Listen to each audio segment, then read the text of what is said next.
A história do videogame no Brasil é marcada por adaptações e clones nacionais, muitas vezes feitas às margens da lei.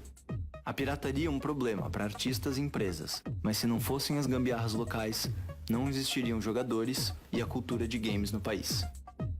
Paralelos investiga os limites do espírito criativo brasileiro, do legal ao ilegal, na busca pela popularização dos games no Brasil.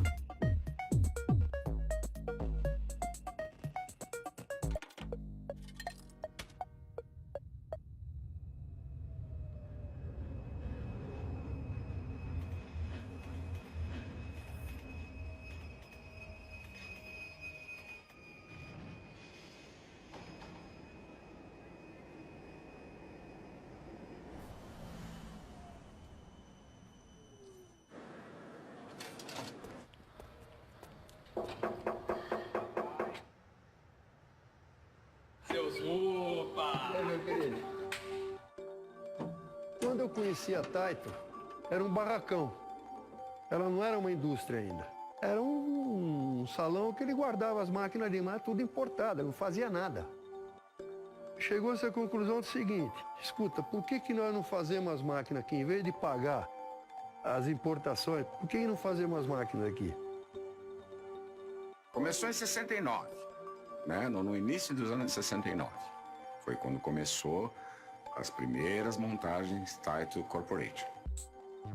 Eu fui o primeiro funcionário Taito Corporation.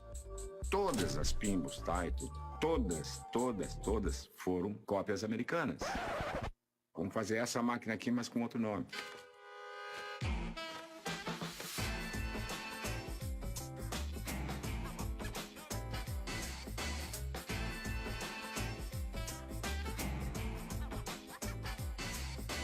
O campo de jogo é igual, mas as artes a gente muda. O que vocês acham? Os caras toparam. E o brasileiro sabe fazer as coisas. Então essa máquina chegava pelada para nós lá, no setor de arte. Não tinha nada nela. Vamos começar a jogar, todo mundo jogar. Bom, o que vocês acham de fazer isso? O que vocês acham de fazer aquilo? Vamos fazer assim, vamos fazer assado. No Brasil, o que era? Era carnaval. Carnaval, Sargentelli. Ah, vamos fazer o Sargentelli. Era uma cópia da Playboy, americana. Cara, você tinha que inventar. Não tem jeito, você tinha que inventar. Agora, cada invenção que eu tinha vale um aumentozinho. Então vamos que vamos. O que eu me lembro é que sempre tinha fila na porta para jogar, quando saía novidade. E chegava a dar volta no quarteirão ali.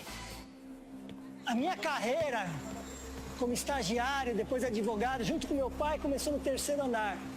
Coincidentemente, foram os pontos de venda da Taito.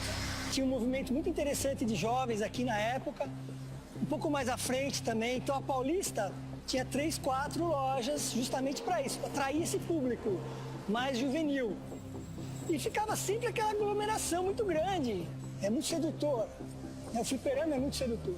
Era só as maquininhas batendo, os pinballs, pim, pim, pim, pim, pim, pim, e as luzinhas. Na época a Taito tinha a Playland, tinha o Play Center, tinha esses pontos de venda, tinha a fábrica em Manaus, então ela tinha assim um mercado muito forte aqui no Brasil. Eu acredito que o grande legado é que a Taito ela foi a precursora dessas grandes ideias de que a gente vivencia hoje.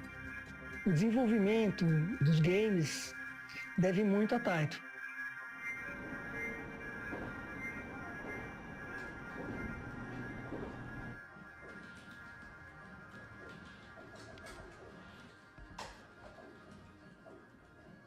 O bagulho começou a virar um ponto de encontro mesmo da rapaziada, né?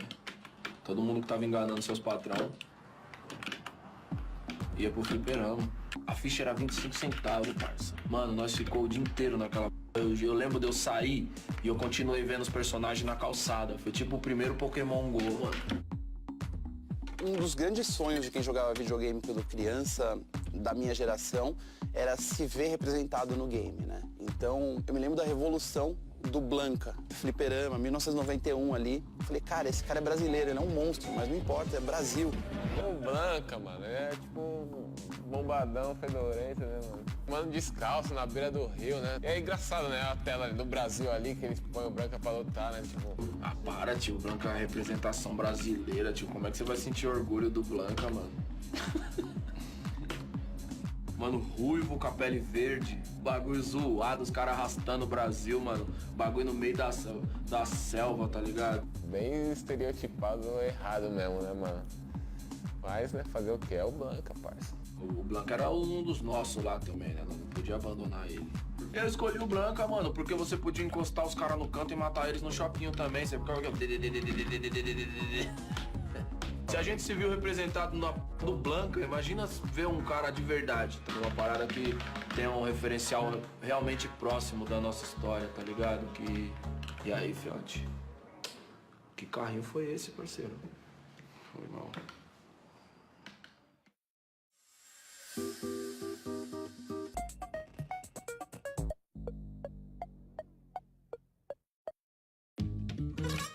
Naquela época, os anos 80, as pessoas só podiam sonhar em ter um videogame original se tivesse algum amigo que tinha ido pra Disney ou se tivesse a chance de ir pro Paraguai ou conhecer alguém que trazia muamba do Paraguai.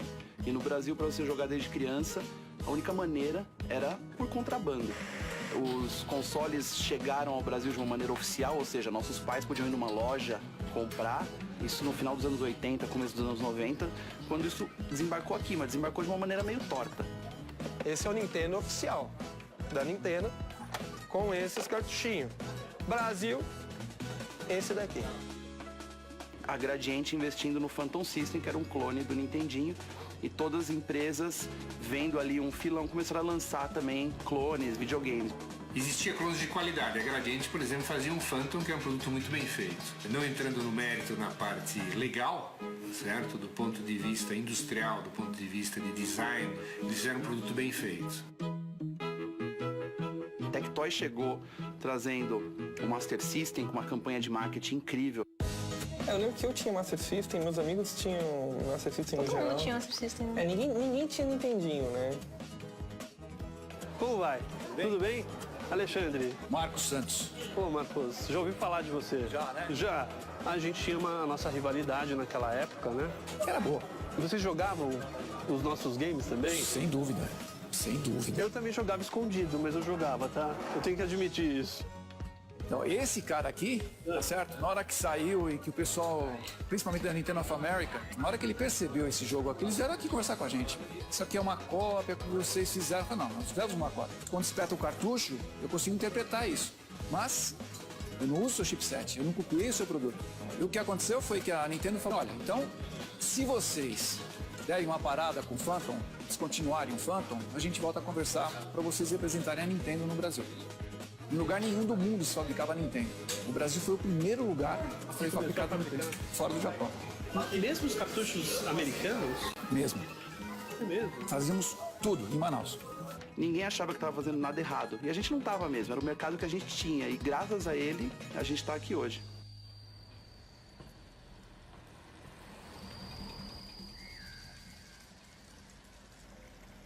Era outra experiência jogar jogo de videogame como uma criança brasileira, uma criança que entende o que está sendo falado. Porque a gente jogava o jogo sem saber o que está acontecendo na tela.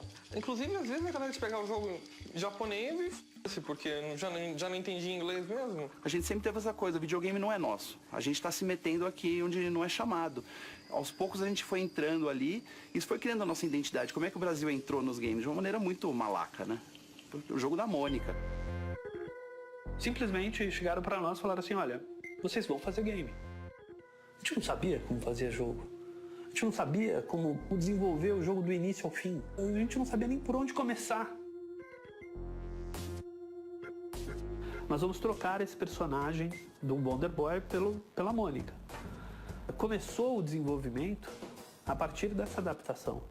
Eu me lembro quando saiu o jogo da Mônica, a gente falou, pô, o jogo é muito tosco. Mas tudo bem, é a Mônica. Eu queria muito, eu ia na Blockbuster e eu ficava vendo as pessoas jogarem Turma da Mônica e eu chorava. É porque eu era muito fã da Turma da Mônica. Foi como eu aprendi a ler, né? Tem fãs Então já junta uma coisa com a outra, né, meu? Você chegar aqui e pegar com um game desse, conversar com um cara lá dos Estados Unidos, Europa e tudo, o valor dele lá é muito maior do que aqui. Porque isso aqui não saiu de lá, isso aqui é Brasil. Isso aqui, basicamente, a gente poderia falar que representou nós lá. All those official tech toy releases that, replaced Wonder Boy with, Monica or something. I love that stuff. I mean, it's so weird to me here because I don't know that cartoon at all. I don't know Monica. Or however you pronounce it. And I discovered this via emulation because it's how I discovered all the old games. Emuladores são programas de computador que simulam diferentes videogames. Mas e aí? Emulação é pirataria? Não. Pra mim não. Peraí. É porque você acaba usando o kernel, o BIOS do jogo oficial. Então é pirataria. Oficialmente falando, legalmente falando é. Tem muito jogo que você nem consegue comprar mais hoje. Assim, no máximo você vai encontrar uma fita raríssima e caríssima, não dá. A gente pega um emulador e testa. Né? Como que eu vou conhecer? Não existe mais cartucho, não existe mais o console. O console quem tem é caro, então só através do emulador mesmo iria conhecer esse tipo de jogo. Se a empresa que vende Nintendinho não está no Brasil, como raios você vai comprar um Nintendinho? Baixe um emulador. O pessoal que está no Brasil, eles focam na questão da emulação justamente por isso, por você não ter uma oportunidade no seu país. Então aqui você tem uma modificação, possui dentro dele 7.000 jogos, os principais consoles de emulação como Atari, PlayStation, Master System, Mega Drive. Eu não considero que eu estou fazendo algo de errado. Eu estou resgatando um público que não teria acesso a isso. Hoje a minha gratificação não é nem pelo fato da venda, é ver um cliente satisfeito e falar, poxa, esse jogo eu jogava quando era criança, se não fosse graças a você ter essa ideia, eu jamais jogaria isso de novo, porque um cartucho é muito caro. A lot of people who are doing incredible work to save video game history are seen as pirates, and that's unfortunate because they're heroes, they're archivists, they're saving the cultural history of the 20th century's greatest artistic innovation, which is video games.